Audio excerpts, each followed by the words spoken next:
qu'on fait à l'Adepta depuis 42 ans maintenant. Et alors, sur l'exportation collaborative, c'est ce que je viens d'expliquer, c'est-à-dire l'échange entre des entreprises, avec un aspect nouveau, qui lui est plus récent, qui est le fait que de plus en plus de clients, ça a commencé en Asie notamment, mais aujourd'hui c'est vrai y compris en Afrique, en Amérique latine, disent voilà, moi je veux investir. Et j'ai vu que on importait du concentré de tomates dans mon pays. Mais je ne sais pas du tout comment on fait, qui produit, quel type de tomates, etc. Et donc, il vient vers nous et nous, on lui propose ces solutions depuis la variété de tomates qui va être plantée par les producteurs avec qui il contractualisera, jusqu'à l'emballage final du petit paquet en carton dans lequel il y aura le concentré de tomates. Voilà. Ça, c'est le fait de mettre en face d'un client l'ensemble des entreprises qui concourent à la construction d'une filière, c'est aussi ce qu'on appelle l'exploitation collaborative et c'est aussi le travail de l'ADEME. Vous accompagnez dans tout ce qui est sécurité alimentaire, les normes Oui, mais ça c'est un travail qu'ont toujours fait les entreprises françaises, c'est-à-dire que c'est assez logique. Il est évident qu'une partie de leurs clients sont des gens qui ne vont pas produire que pour le marché local. Donc déjà, de toute façon, même pour le marché local, des problèmes de sécurité alimentaire peuvent se poser, mais c'est vrai que la sécurité alimentaire, on le sait par des études de la Banque mondiale, n'est pas excellente, je dirais, dans les pays notamment africains. C'est pas du tout la même chose en Asie. Mais à part la Chine, qui a aussi ses propres problèmes de sécurité alimentaire. Mais en plus, je veux dire, c'est dans la nature de nos entreprises d'accompagner leurs clients.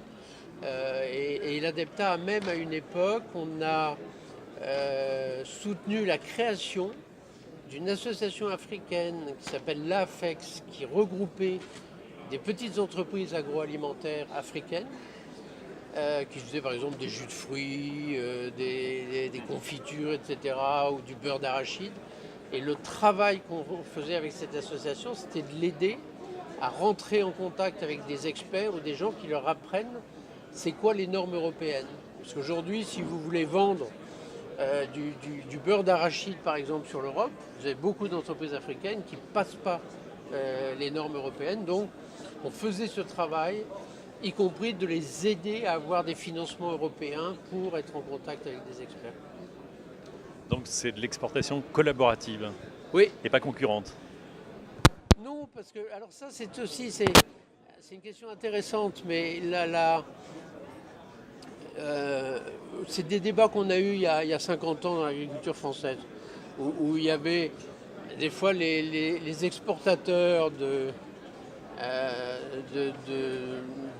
blé disaient aux exportateurs de farine oui mais tu nous empêches d'exporter notre blé, et celui de la farine disait oui mais si tu les aides à développer leur production de blé, machin, on s'est aperçu que tout ça est complètement faux et que en fait ce qui est important c'est est-ce que le type de produit qu'on sait faire et la manière dont on le travaille est quelque chose qui est exportable ou pas.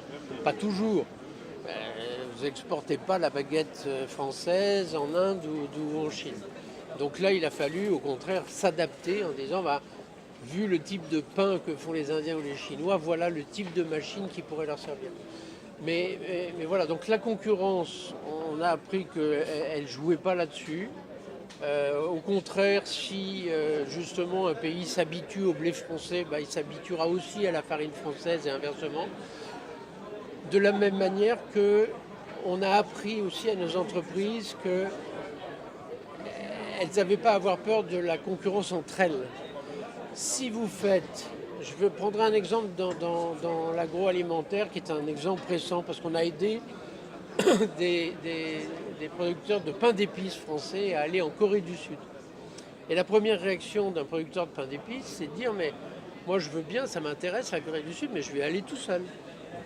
Et nous, ce qu'on leur a dit, mais attendez, si vous voulez que des acheteurs potentiels au stade de gros de votre pain d'épices se déplacent à Séoul pour venir vous voir, il faut qu'il y ait beaucoup de marchands de pain d'épices. Si on dit à tous les grossistes coréens, il y a un marchand de pain d'épices telle semaine à Séoul, ils ne vont pas venir, parce qu'ils vont tous se dire, de toute façon, il aura déjà signé un contrat avec un concurrent, ça ne m'intéresse pas.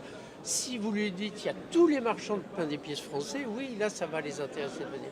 Donc, voilà, cette éducation à l'Adepta, on l'a fait il y a 40 ans, maintenant on essaye de la partager plus largement.